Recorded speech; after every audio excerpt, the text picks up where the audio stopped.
Our resident analyst of all things American in terms of politics is Scott Lucas. Here he is, professor of international politics at Birmingham University. Scott, is it really true that Republicans are scared of mail-in ballots, or is there something else going on?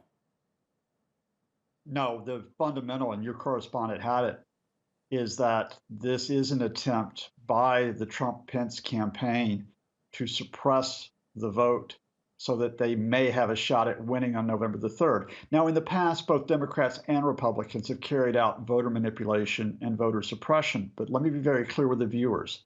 The line that Donald Trump puts out, that mail-in balloting is fraudulent, is absolutely 100% false. In the past 40 years, across all U.S. elections, there have only been 1,200 fraudulent ballots in total, not thousands and tens of thousands, not millions in a single election. But by saying this again and again, Donald Trump hopes to do two things. One is to try to prevent mail-in balloting before the election, and he has been supported by certain Republican governors in key states like Florida and Texas. And secondly, if he can't succeed in suppressing the vote, he then will say, we have to have legal action to rule the mail-in ballots fraudulent, meaning he will try to stay in the White House for months while you have the legal process debating this and refusing to accept the outcome of the election with the President Joe Biden. Do you think that might also happen simply because it's going to take so long to count the mail-in ballots? And there are a number of states which say you can't count those mail-in ballots until the 3rd of November on election day itself.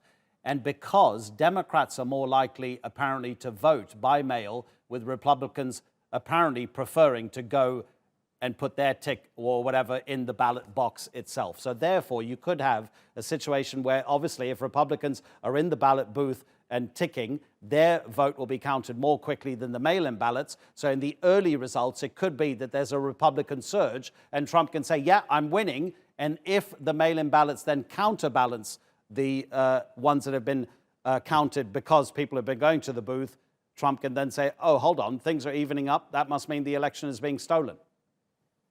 You've absolutely summarized the Trump-Pence approach, that they hope that on election night they appear to be ahead on the early returns. And then when the mail-in ballots come in, if that's overturned, they then scream fraud.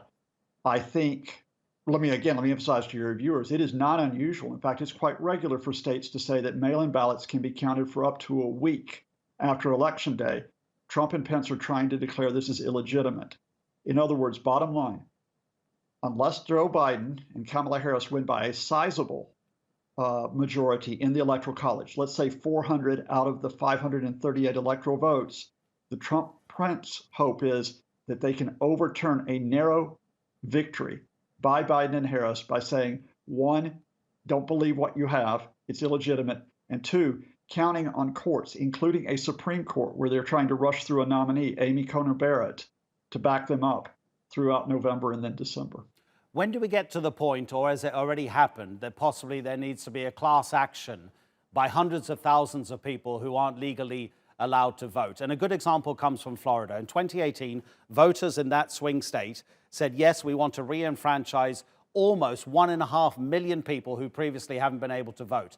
The Republican Party has basically not allowed that to happen. So at the moment, it could be that 700,000 people in Florida will not be able to vote on November the 3rd. So at what stage do we need a class action of hundreds of thousands of people together saying legally we demand our right to vote, whether we're going to vote for one party or the other?